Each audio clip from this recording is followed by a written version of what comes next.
आधी रात का वक्त था। रात की तारीकी में सन्नाटा छाया हुआ था। टिंकू और टार्जन दोनों बड़े इत्मीनान से एक दरख्त के नीचे बैठे हुए थे कि अचानक से टार्जन को कोई आवाज सुनाई दी, जैसे कोई उसे पुकार रहा हो। टार्जन मेरे दोस्त, तुम कहाँ हो? रानी, ओह, ये तो मेरी बहुत पुरानी दोस्त की आवाज है। टार्जन ने चौंक कर कहा। सामने देखा, अंधेरे में उसे एक इंसानी साया नजर आया। अरे टार्जन, मैं रानी हूँ। तुम रात के इस वक्त यहाँ कैसे? यहाँ पर क्या कर रही हो और इस वक्त क्या करने आई हो? मैं बहुत थकी हुई हूँ, सुबह तुम्हें तफसील बताऊंगी, रानी ने जवाब दिया। ओह अच्छा ठीक है, आओ मैं तुम्हें वहां झोपड़ी की तरफ ले चलता हूँ। टार्जन रानी को देखकर बहुत परेशान सा हो गया था, क्योंकि उसकी इतनी अजीब सी हालत आखिर किसने बनाई थी। ऐसा लगता था जैसे कोई भूत प्रेत हो। टार्जन ने टिंकू से कहा, टिंकू तुम भी हमारे साथ चलो, यहाँ क्या करोगे बैठे?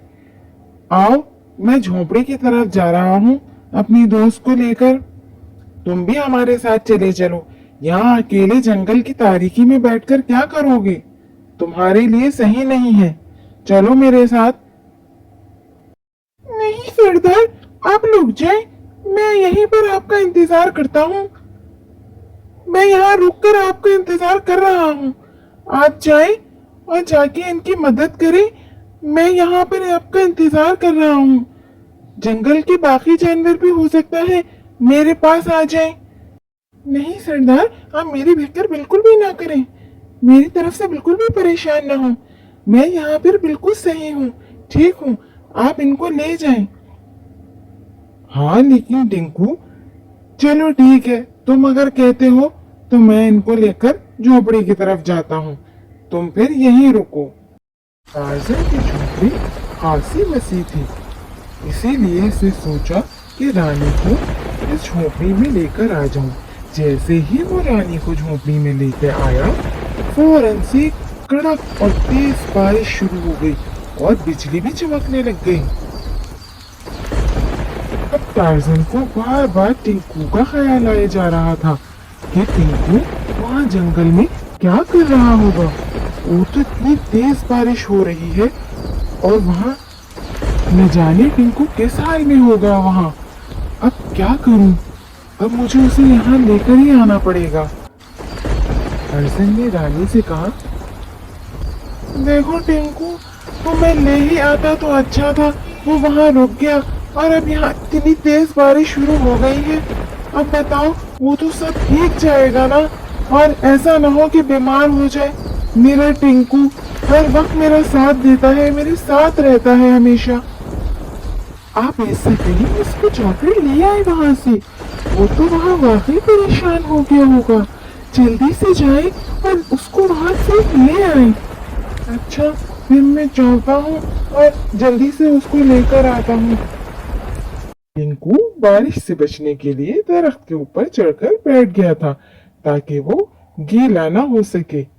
इतने में वहां पर टार्जन आ जाता है। टार्जन कहता है, टिंकू मेरे दोस्त, मैंने तुमसे कहा भी था कि मेरे साथ चले चलो, लेकिन तुमने जाने से मना कर दिया। अब तुम मुझे छोड़कर कभी नहीं जाना। तुम्हारे जाने के बाद मैं तुम्हारे बारे में ही सोच रहा था। सरदार, मैंने आपसे कहा था कि आप मेरी फिक्र ना करें, मुझे बस आपकी फिक्र हो रही थी। अगर आप बुरा ना माने तो आपसे मैं कुछ कहना चाहता हूँ।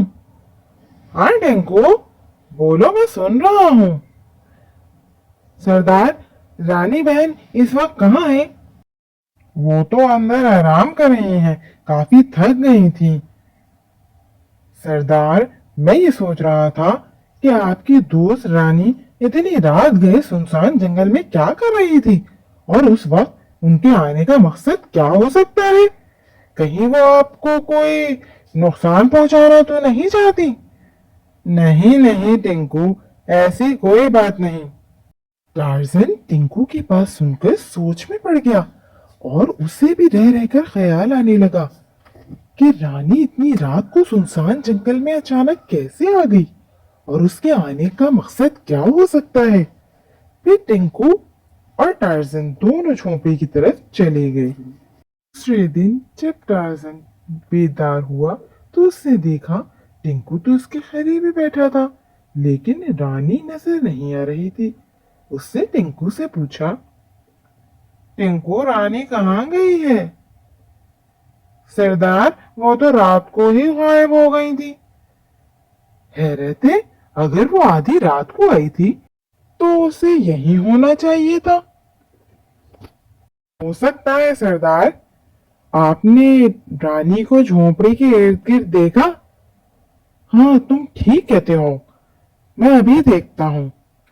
टार्जन ने झोपड़ी के इर्द गिर्द जाकर रानी को देखा, लेकिन रानी तो कहीं भी दिखाई नहीं दी।